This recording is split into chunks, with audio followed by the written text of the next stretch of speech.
This podcast is brought to you with the kind support of Harbour View Equity Partners. Harbour View Equity Partners is a global investment firm focused on opportunities in the entertainment and media space. Founded by Sharice Clark-Soares, Harbour View is a long-term investor in content with an industrial platform built to protect, optimize, and enhance the legacy of premium IP. With a vision of becoming a true stakeholder in the global value of content, Harbour View believes creators deserve a seat at the table creatively and economically, owning their narrative and maximizing value for all. In celebration of our partnership with Harbour View Equity Partners, we have chosen a separate piece of music for each podcast in Series 1. We hope you enjoy it.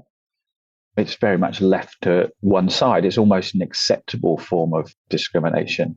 So I think the first thing businesses need to do is acknowledge that age sits alongside gender and race and sexuality and all the other characteristics of D&I, and then think about what the implications are in running their businesses. So, for example, when you're recruiting talent into the business, you'll very easily recruit a graduate without any experience. But when you're recruiting an older person, you're being very critical about whether their experience kind of perfectly matches the role that you're looking for.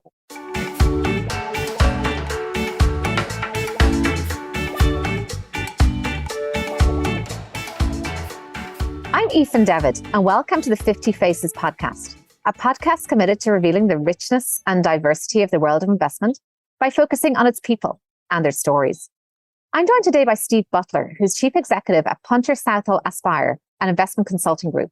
He was previously the founder of Camradata, a business author and a visiting industry fellow at Oxford Brookes Business School. He's a particular focus on areas such as the future of work, older workers, inclusive culture, intergenerational planning and retirement planning, and writes extensively on those topics on LinkedIn, which is where we met. He's pursuing a doctorate in business administration, which is examining the effect of COVID-19 on different generations in the workplace. Welcome, Steve. Thanks for joining me today. Hi, thank you for inviting me. Well, I grew up in the New Forest, which is a national park in the south of England. Lovely place to grow up. However, I was a bit of a bad student, to be honest with you. I was very distracted, spent a lot of my time rock climbing, mountaineering, sailing, basically anything that was going to keep me out of the classroom. And I think if I was in the classroom, I was probably looking out the window. So I didn't go to university. I had a very difficult day, 1 August, when the exam results came in before university and got a very dismal set of results. And my parents very pragmatically said, well, that's fine. Don't be too upset about that. But clearly university isn't for you and it's time for you to go out and get a job. And I wasn't expecting that.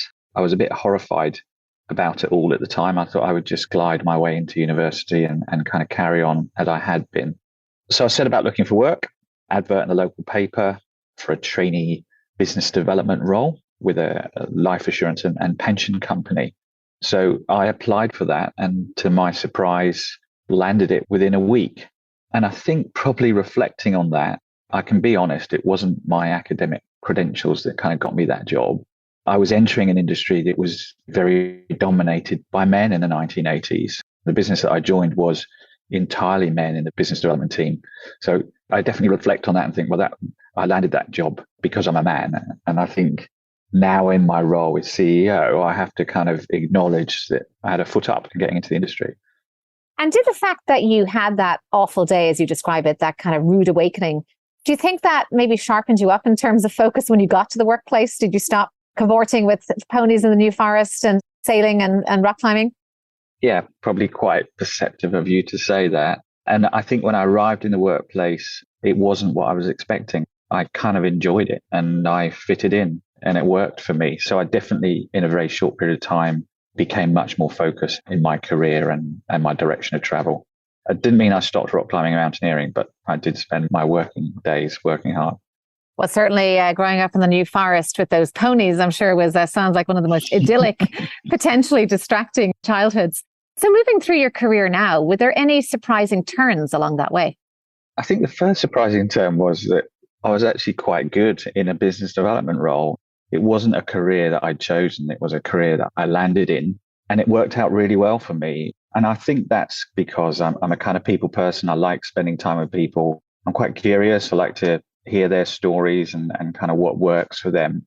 And I think naturally I'm a bit of a problem solver. So I think the combination of those things as me as an individual sort of fitted well into that sort of business development role.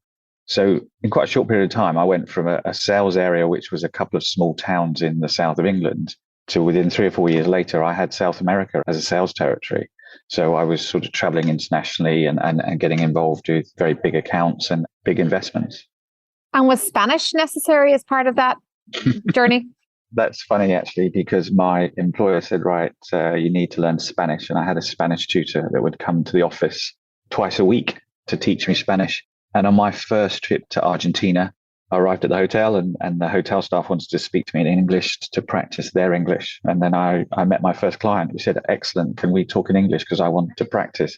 So I came back from that trip and stopped the Spanish lessons because it seemed that everyone I wanted to talk to wanted to do it in English. And as I've already said, at that age, I was a bit of a lazy academic, so didn't really have an interest in learning the Spanish. Little did you know, offering them English practice probably was a way in the door on the sales side. So who knows? So now moving, you set up Camradata. What was the problem that Camradata was designed to solve? Bizarrely, I set Camradata up in 2003, and people probably won't believe this, but in 2003, the internet was just taking off as a business tool, and it hadn't really been actively used much before that. And there was a business process that was going on in the investment world where the big pension schemes were writing very long paper-based sets of questions that they were sending to the investment houses and asking them to complete. And the pension funds were obviously reading these documents and making their investment decisions and then throwing them away and starting again the next time they had an investment mandate. So I was able to use the internet to have an online database to allow the investment management firms to upload all their due diligence information and for the institutional pension funds to access that data as and when they needed. So it created quite an efficiency in the marketplace because obviously asset managers weren't having large teams of graduates filling out paper-based questionnaires. And it made it much easier for the pension funds to track the investment managers that they liked and measure their performance and kind of monitor their performance. So I think I just caught a moment in time. The manager research database at the time was just taking off in the US market. So Investor Force had just launched and eVestment had just launched. And I was able to strike a deal with Investor Force where I white labeled their product into the European market with a European set of questions and launched the business very quickly and very cheaply. And then over the next 5 years, was able to build out my own tech, was able to secure funding to kind of grow the business, and then was able to branch the business out into analytics and peer group analysis and all the things you expect to find in that sort of service.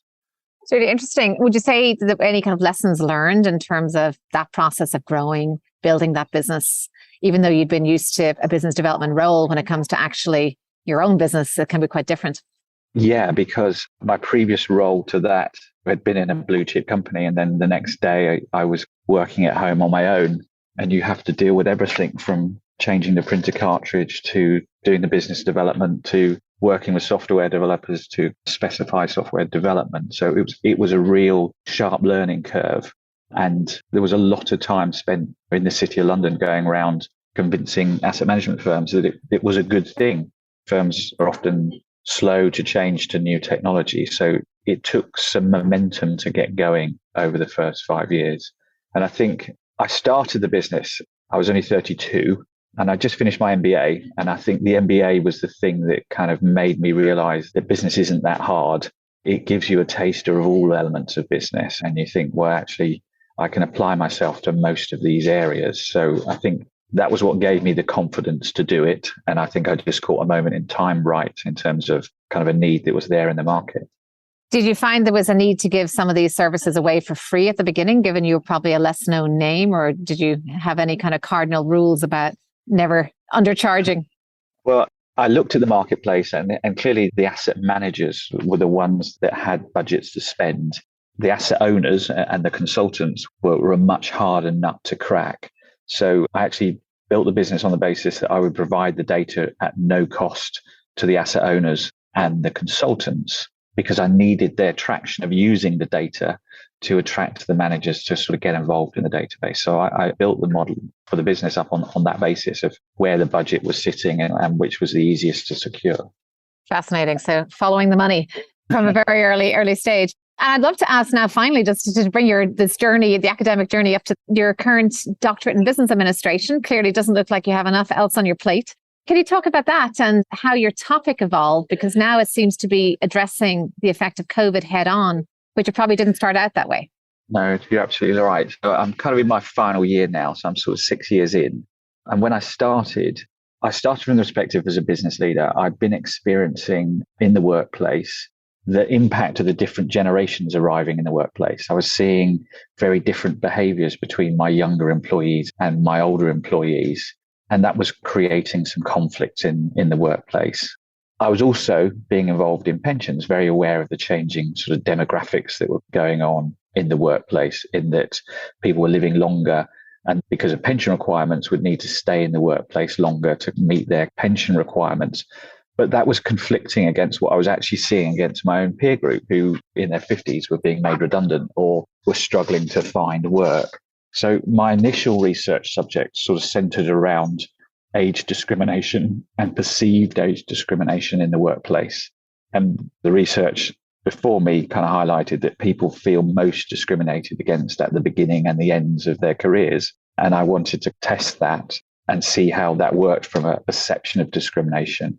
And then COVID came along, and it was such a significant thing that I couldn't ignore it.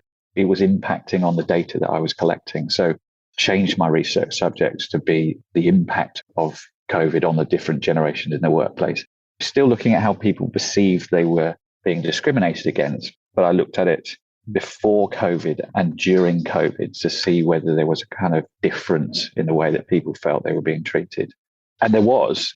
COVID, in fact, has had quite a significant impact on the older workers in their perception of the way that they're treated. COVID has brought a certain amount of flexibility in terms of where you work and how you work, and that's benefited older workers. Also, we collectively learned to use the technology together. Certainly in the UK, we weren't using Microsoft Teams or Zoom before COVID, and we all collectively learned how to use it together and made the mistakes together. So some of the stereotypes around older workers not very good at technology were kind of overcome by this collective learning together through the period. So from the perspective I'm looking, COVID has had a positive impact in the workplace. Really interesting. I'd love to dig into something maybe that initiated this whole DBA at the beginning. You said there were very specific differences in the way perhaps different generations were presenting at the workplace, and that was leading to some tension. What were those kind of differences? Yeah, so I had an older cohort that had behaved in the workplace the same for the previous 30 or so years, which meant wearing a suit to work, coming to work 9 to 5 in the office, having a kind of bureaucratic team structure around them. And then a younger cohort that were coming into the workplace saying, well, I don't actually have to be in the office all the time. It doesn't matter whether I'm in the office or in a coffee shop at home. I can still do the same amount of work. I don't need to be working 9 to 5. I can break off in the middle of the day and do something else and do the work later. I don't have to wear a suit and tie. I don't have to use email to communicate. I can use other methods of kind of communication. So there's just by virtue of the fact that you had a cohort that had behaved in a certain way for a long time and a new generation coming in with a different set of expectations caused problems, right down to sitting in a meeting together and half the group have got their laptops open in front of them and half of them haven't, and they're thinking it's rude because people are looking at their laptops rather than looking at them. So all these examples of how the different ages behave differently. So I've spent a lot of time in the last 5 years sort of trialing and error management techniques to see, well, how can I get these groups to work together more productively?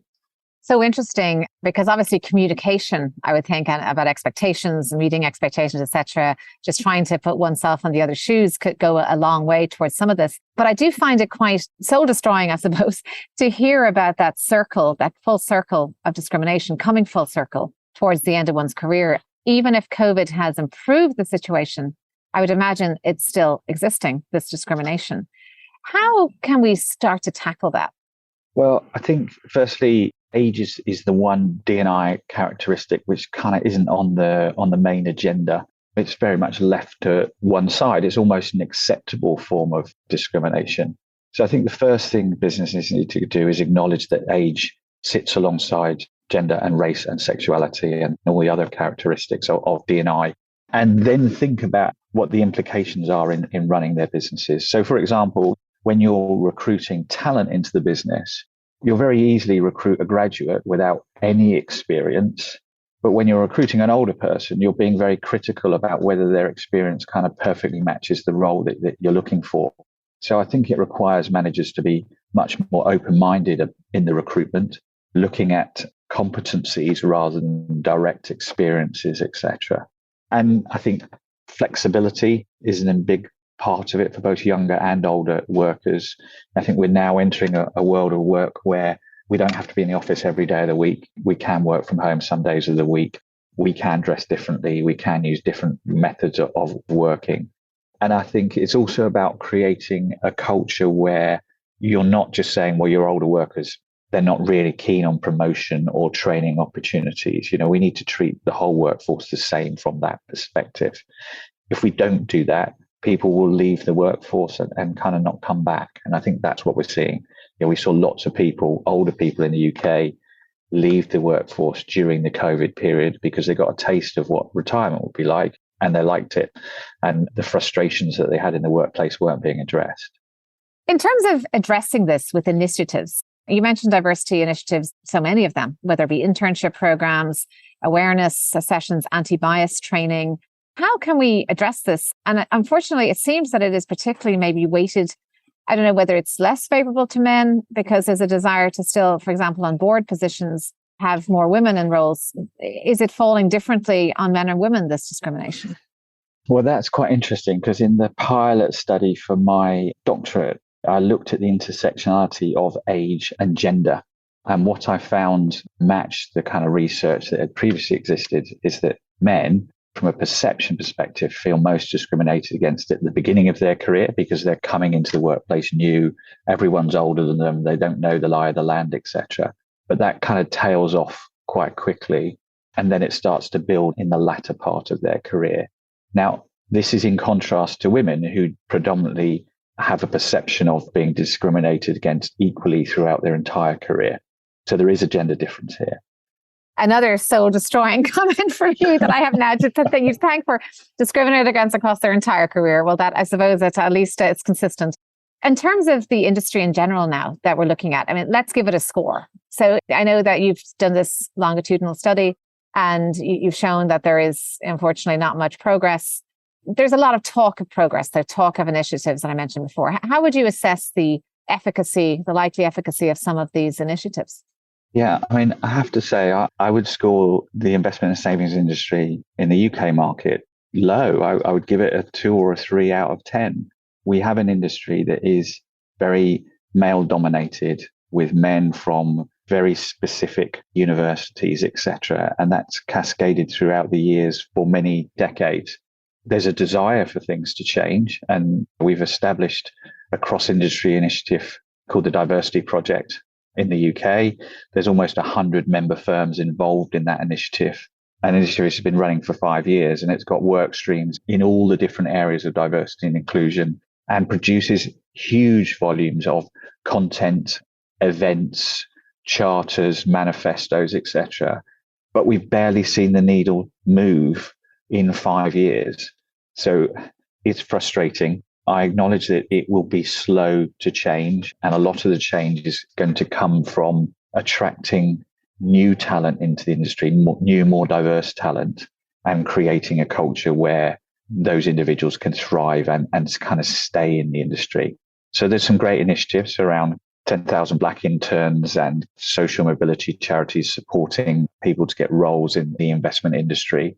So I'm kind of very optimistic about the future. I'm just super frustrated at the speed at which we're able to make an impact. And is there any difference in the kind of traction your stream is getting versus, say, some of the other streams? No, I don't think so. I'm not seeing huge traction in any of the streams.